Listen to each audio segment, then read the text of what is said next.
Australia England test cricket అసలు మజా తెలియాలంటే ఈ రెండు దేశాల్లో ఖచ్చితంగా మ్యాచ్లు చూడాల్సిందే. Real fun for the past 4 days అనే చెప్పుకోవాలి. ఎందుకంటే every day it has been a roller coaster ride. ఇండియాకి 1 day లీడ్ ఉంటే ఇంగ్లాండ్కి ఇంకో డే లీడ్.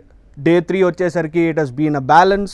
Day 4 వచ్చేసరికి మాత్రం కరెక్ట్గా ఎవరి చేతిలో లీడ్ ఉందో కరెక్ట్గా తెలియని పరిస్థితి. ఎందుకంటే ఇంగ్లాండ్ 350 runs చేస్ చేయాలి, 90 overs ఉన్నాయి వాళ్ళ చేతుల్లో. కరెక్ట్గా కానీ నిన్న జరిగినట్టు Day 4 లాగా పిచ్ ఉంటే మాత్రం, కండిషన్స్ కానీ pitch or the whole atmosphere అలానే ఉంటే మాత్రం England has a really good advantage. ఎందుకంటే ఇట్ వాస్ సన్నీ ఎస్టర్డే, కొంచెం క్లౌడ్ కవర్ ఉన్నప్పటికీ ball didn't really do much. So Day 5 కానీ Day 4 కండిషన్స్ రిపీట్ అయితే మాత్రం Ben Stokes will have a gala అనే చెప్పుకోవాలి. సో లెట్స్ సీ ఇండియా 4 daysగా ఏం చేసిందో ఒక చిన్న రీక్యాప్ ఇచ్చుకుందాం. There is a huge challenge for Gautam Gambhir and Shubman Gill for the next 4 tests. First innings చూసుకున్నట్లయితే India were off to a flyer. Shubman Gill అవ్వచ్చు, be it KL Rahul or be it the very most important batsmen Yashasvi Jaiswal. వీళ్ళ ముగ్గురు ఇచ్చిన డ్రీమ్ స్టార్ట్తో వీవర్ అట్ 1.430 ఆర్ 440 ఉండింది. దాని తర్వాత there was a collapse. We lost 7 wickets very quickly. అదే సీన్ మళ్ళీ సెకండ్ ఇన్నింగ్స్లో కూడా రిపీట్ అయింది.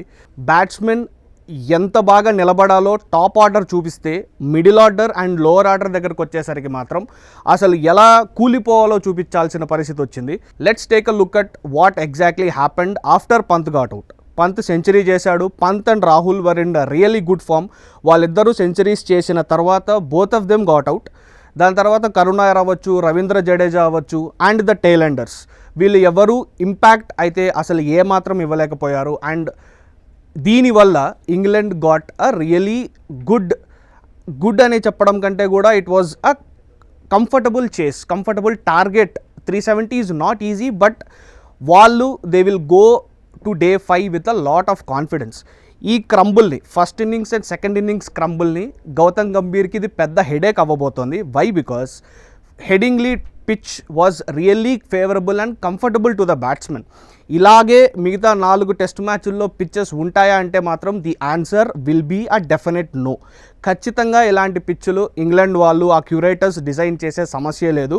ఇక్కడ కూడా హెడింగ్లీలో మెయిన్ ఏంటంటే ద కండిషన్స్ వర్ అన్ఎక్స్పెక్టెడ్. అందరూ హెడింగ్లీ చాలా చిల్డ్గా, చాలా కూల్గా ఉంటుంది అనుకున్నారు.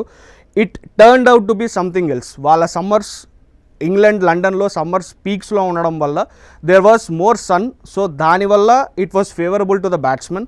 మరి మిగతా 4 టెస్టుల్లో ఇలాంటి పరిస్థితే ఉంటుందా అంటే చెప్పలేం. It can either go or way or not.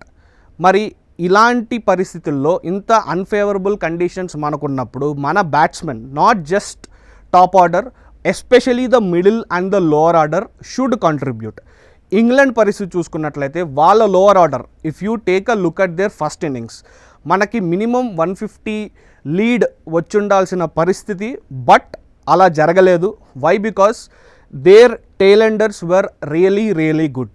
Chris Woakes was generally considered a బౌలర్గానే క్రిస్ వోక్స్ని చూస్తారు కానీ he scored more than 40 runs, 40 very crucial runs. Jamie Smith, Chris Woakes, ఇలా బౌలర్లు అందరూ కూడా, అంటే those who are considered bowlers అందరూ కూడా they have made a handy knock. చాలా హ్యాండీ నాక్ ఆడి we literally gave 0 lead to the Indian cricket team.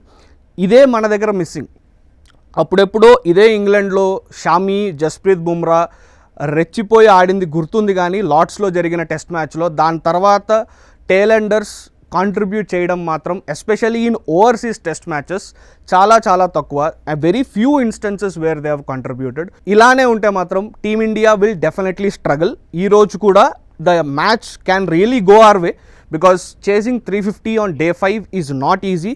All in all చాలా ఇంట్రెస్టింగ్గా, చాలా ఇంట్రీగింగ్గా ఉండబోతోంది ఈ next 4 test matches in England. We will have to wait and see what's going to happen, what's the final result will be like. ఈ batting order క్రంబుల్ని, batting order స్ట్రగల్స్ని మీరు ఎలా చూస్తారో please share with us in the comment section.